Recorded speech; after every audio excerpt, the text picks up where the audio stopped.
Paris. Un samedi d'octobre. L'air est tiède, parfumé de marron chaud et de feuilles mortes.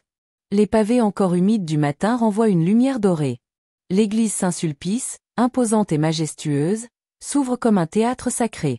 Ce jour-là, elle est décorée de lys blancs, de rubans ivoire, de promesses d'éternité. À l'intérieur, les invités s'installent dans un bruissement d'élégance, robes longues, costumes 3 pièces, parfums de luxe et sourires calibrés. On entend des murmures attendris. Elle est magnifique, cette robe. Regarde la mère du marié, elle pleure. Tu sais qu'ils se sont rencontrés à Bali. Puis, la musique. La mariée entre. Camille avance lentement dans l'allée centrale, le regard brillant, les mains tremblantes autour de son bouquet. Elle est belle, dans une robe en dentelle qui épouse sa silhouette avec grâce. À ses côtés, son oncle l'accompagne jusqu'à l'autel. Les flashs crépitent. Son futur mari, Thomas, l'attend, le regard plein d'amour. Un conte de fées. Presque. Parce qu'à l'extérieur, sur le trottoir d'en face, quelqu'un observe. Il est là depuis plus d'1 heure. Invisible aux yeux de ceux qui ne veulent pas voir. Il s'appelle Joseph. Il porte une veste militaire élimée, probablement récupérée dans une benne. Ses chaussures sont usées jusqu'à la semelle. Ses mains noircies racontent des nuits de froid, de boue, de silence. Une barbe grise et sauvage lui mange le visage. Mais ses yeux, eux, sont étonnamment clairs. Des yeux d'homme lucide. Habité. Joseph fixe la mariée comme on regarde un miracle douloureux. Il ne pleure pas. Il ne bouge presque pas. Mais il parle. À voix basse, il répète. Elle a les yeux de sa mère. Clarisse, c'est Clarisse tout entière. Un serveur de l'événement passe à côté de lui jette un regard de travers. D'un geste nerveux, il tente de le faire reculer. Monsieur, circulez. Ce n'est pas un spectacle gratuit. Joseph ne répond pas.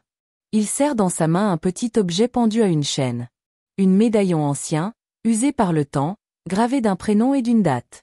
Il le porte à ses lèvres comme une relique.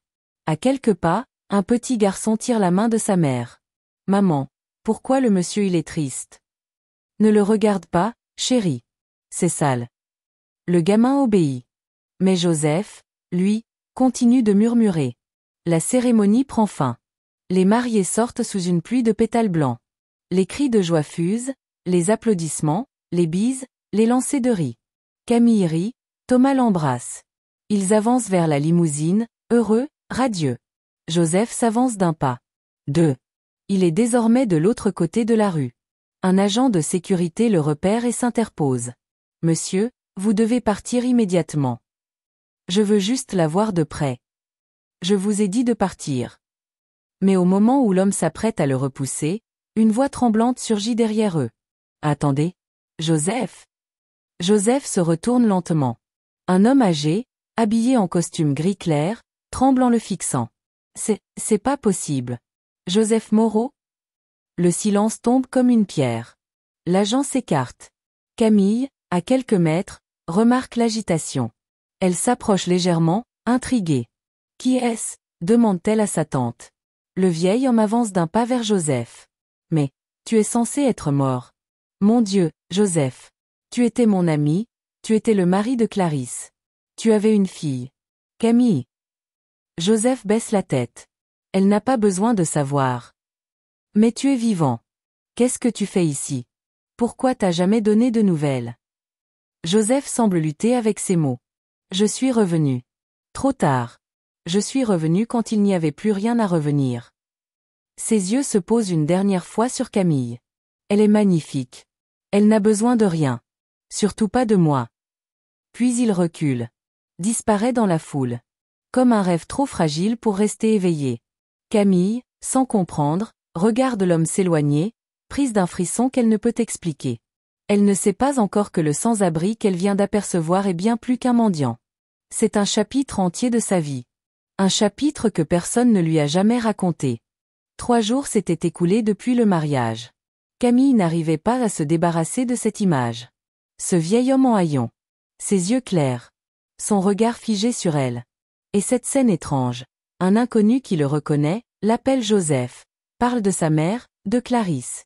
Le soir, dans le grand appartement qu'elle partageait désormais avec Thomas, Elle resta assise longtemps, silencieuse, un verre de vin à la main. Tu es ailleurs, depuis le mariage, lui dit Thomas en caressant sa joue. Elle hocha la tête. Je crois qu'il s'est passé quelque chose. Mais je ne sais pas quoi. Ce mendiant, ce qu'il a dit. Et puis ce nom. Joseph. Il y avait de la douleur dans ses yeux. Comme s'il me connaissait. Thomas fronça les sourcils, inquiet. Tu veux qu'on en parle à ta tante? Peut-être qu'elle sait quelque chose sur cet homme. Camille acquiesça. Le lendemain, elle retrouva tante Élise dans un salon de thé du Marais. Élise, la sœur de sa défunte mère, l'avait élevée après le décès brutal de Clarisse, 10 ans plus tôt. Une femme stricte, droite, élégante et silencieuse sur bien des sujets.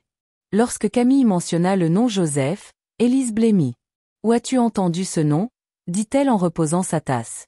Au mariage. Un vieil homme l'a appelé ainsi. Il a dit que c'était le mari de maman. Et qu'il était mort. Mais il était là. En vie. Et il me regardait comme si j'étais sa fille. Un silence tomba. Le genre de silence lourd, profond, qui précède les grandes vérités. Élise soupira. Ses yeux se remplirent lentement de larmes. Camille, il faut que tu saches. Tu n'es pas orpheline. Ton père, Joseph Moreau, a disparu en 1999, quand tu avais 4 ans. Il était militaire. Envoyé en mission humanitaire au Moyen-Orient. On l'a déclaré mort après une attaque. Mais son corps n'a jamais été retrouvé. Clarisse, ta mère, elle l'a attendu des années. Elle refusait d'y croire. Elle disait, il est vivant, quelque part, je le sens. Mais avec le temps, elle a perdu espoir. Camille sentit son cœur se serrer. Pourquoi tu ne m'as jamais dit ça? Parce que c'était trop douloureux.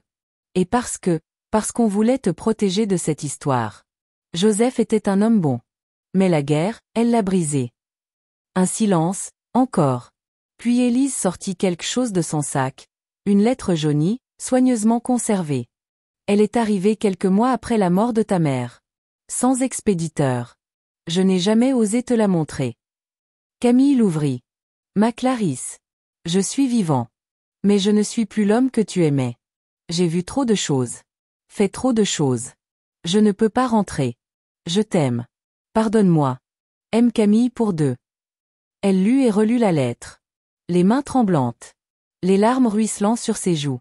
2 jours plus tard, Camille retourna à l'église Saint-Sulpice. Pas pour prier. Mais pour chercher. Et il était là. Assis sur le même banc. Silencieux.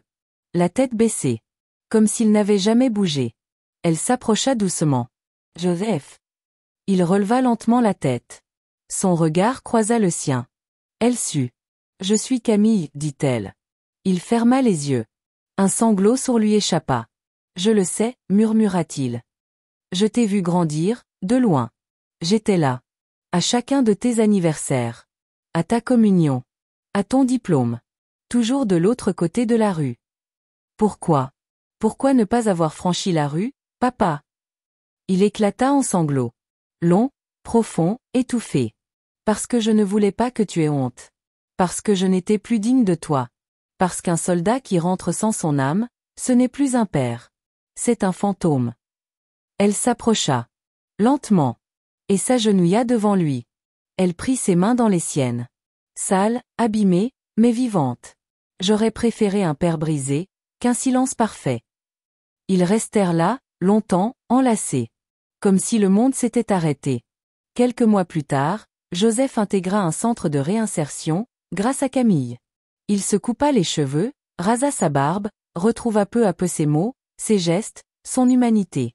Il devint bénévole auprès d'anciens soldats, leur offrant l'écoute qu'il n'avait jamais reçue. Il racontait son histoire, sans honte. Sans phare. Avec une humilité désarmante. Camille, elle, lança une fondation avec son mari. Les absents présents, pour aider les sans-abri à retrouver leur dignité et leur voix. Lors de l'inauguration du premier foyer d'accueil, Camille prit la parole devant une foule émue. Mon père m'a appris une chose essentielle, l'apparence est une illusion. Derrière chaque visage fatigué se cache une histoire. Parfois héroïque. Parfois brisée. Toujours humaine. Ne jugez jamais ceux que la vie a mis à genoux. Car demain, c'est peut-être eux qui vous relèveront. Le monde ne manque pas d'hommes debout, il manque de regards qui les reconnaissent, même quand il tombe.